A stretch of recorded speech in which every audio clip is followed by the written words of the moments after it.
Hello everyone, I am CA जागृति जैन और आज मैं आपके साथ शेयर करूंगी time table for CA foundation.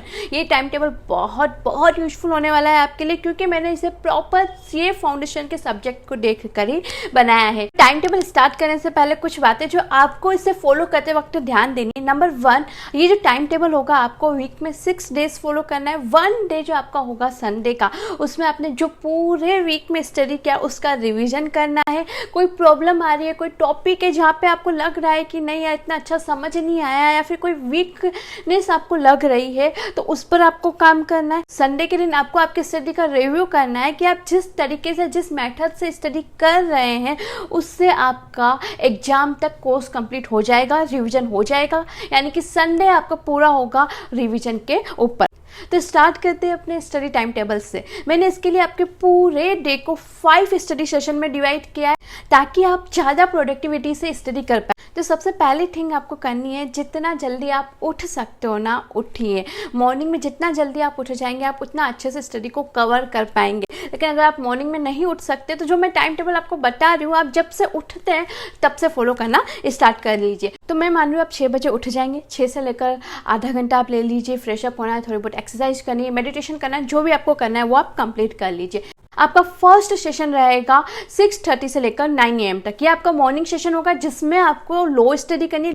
लो की स्टडी करते वक्त आपको क्या पॉइंट्स ध्यान में रखने हैं, आपको समरी नोट्स बनाने हैं। ये समरी नोट्स आप माइंड मैप टेक्निक को यूज करके बना सकते हो। इस समरी नोट्स में आपके सारे लिमिट्स होनी चाहिए, इंपॉर्टेंट कीवर्ड्स होनी चाहिए, टाइमलाइंस होनी चाहिए, एवरीथिंग जो आपको लगता है कि नहीं एग्जाम के एक दिन पहले मुझे रिवाइज करनी जरूरी है, वो सारे पॉइंट्स आपके समरी नोट्स में होने चाहिए। ओके, उसके बाद आपको 9 AM से लेकर 9:30 तक एक स्मॉल ब्रेक है जिसमें आप ब्रेकफास्ट वगैरह जो भी आपको करना है वो कर सकते हो। हमारा next mid morning study session होगा 9:30 से लेकर 12 बजे तक। इसमें आप मैथ्स की स्टडी करेंगे। जब आप मैथ्स स्टडी कर रहे हो तो आपको फर्स्ट एक फॉर्मूला लिस्ट बनानी है जिसमें सारे इंपॉर्टेंट फॉर्मूलाज आपको लिखने हैं। सेकंड थिंग आपको क्या करनी है, सारे क्वेश्चंस का जैसे जैसे आप क्वेश्चंस करते जाएंगे ना, ABC एनालिसिस करते जाइए।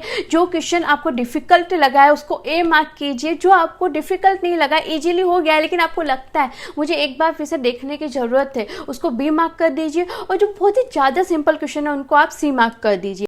इसके साथ ही कुछ ऐसे क्वेश्चंस मार्क कीजिए जो आपको लास्ट डे रिवीजन के टाइम पे करके जाने हैं, बहुत ही डिफिकल्ट थे या फिर बहुत कॉन्सेप्ट लेकर चल रहे हैं, यानी एक क्वेश्चन ही बहुत सारे कॉन्सेप्ट को कवर कर रहा है, तो ऐसे क्वेश्चंस को आप LDR मार्क कर दीजिए। देखो, आप अपनी फर्स्ट रीडिंग जितने अच्छे से करोगे ना उतने ही आसानी से आप आगे की रिवीजन कर पाओगे। तो इतना सिस्टमेटिक मैनर में आप फर्स्ट रीडिंग करो कि बाद में आपको रिवीजन में कोई प्रॉब्लम ही ना आए। हमारा नेक्स्ट स्टडी सेशन होगा 1:30 से लेकर 4 PM तक। इसमें आपको अकाउंट्स लेनी है। अकाउंट्स में अगेन आपको कॉन्सेप्ट की समरी नोट्स बनानी है, फिर आप कॉन्सेप्ट की एक अलग कॉपी बना सकते हो जिसमें सारे कॉन्सेप्ट हो, कुछ इंपॉर्टेंट पॉइंट्स हो।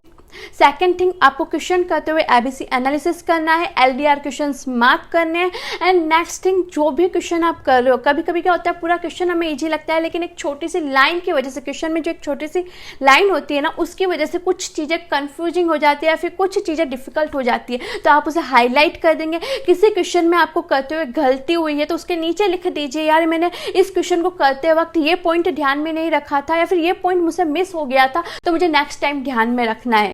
ये सारी चीज़ें आप क्वेश्चन के ऊपर ही लिख दोगे ना, तो नेक्स्ट टाइम जब भी आप क्वेश्चन करोगे ना तो आप गलती से भी वो मिस्टेक नहीं करोगे। आपके माइंड में आ जाएगी नहीं नहीं ये मुझे मिस्टेक नहीं करनी। ये छोटी छोटी चीज़ें लग रही है लेकिन ये चीज़ें ना आपके मार्क्स को इम्प्रूव करेगी, एग्जाम में आपको गलती करने से रोकेगी। नेक्स्ट आपका स्टडी सेशन होगा 4:30 से लेकर 7 PM तक। आपको इको स्टडी करनी। इको में देखो आपको 3 चीजें स्टडी करनी रहती है, micro economics, macro and Indian economic. तो आप 2 का कॉम्बो बना सकते हो, लाइक एक मैक्रो इकोनॉमिक की स्टडी कर ली और इंडियन इकोनॉमिक की स्टडी कर ली। ये 2 का कॉम्बो आप लेके चलोगे ना तो जो शाम के वक्त थोड़े से अपन लेजी हो जाते हैं, स्टडी करने का मन नहीं होता है ना, तो वो आप चीज आपके साथ नहीं होगी, आप इंटरेस्ट के साथ स्टडी कर पाओगे।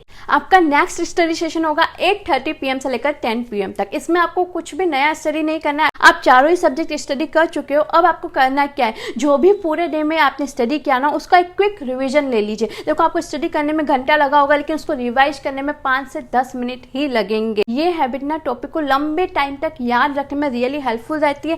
ये चीज करने के बाद आपको नेक्स्ट डे के लिए प्लान बनाना है कि यार नेक्स्ट डे मुझे इको में क्या स्टडी करना है, मैथ्स में क्या स्टडी करना है, अकाउंट्स में मैं क्या करूंगी। ये सारी चीजें आपको नाइट में ही प्लान करके सोनी है। कोई भी अपडेट्स आए हैं आपके कोर्स से रिलेटेड वो चीजें आपको देखनी है। कोई टॉपिक आपको डिफिकल्ट लगा हो तो वो आप यूट्यूब पे एक बार फिर से देख सकते हैं। उस ये कोर्स में क्या होता है ना, हम चीजें बार बार रिवाइज नहीं कर पाते जिसकी वजह से हम अच्छे मार्क्स नहीं ला पाते। तो मैंने डे के एंड में रिवीजन रखा है और पूरे वीक में संडे को रिवीजन के लिए डेडिकेट किया ताकि आप जो भी स्टडी करो ना इसका बार बार रिवीजन होता रहे और आपको लंबे टाइम तक याद रहे। आई होप ये जो टाइम टेबल है और ये जो स्टडी टिप्स है वो आप अपनी स्टडी में फॉलो करोगे और जल्दी से सीए फाउंडेशन फर्स्ट अटेम्प्ट में क्लियर कर लोगे। तो आज के वीडियो में इतना ही। बाय बाय, मिलते हैं हमारे ऐसे ही किसी यूजफुल वीडियो के साथ।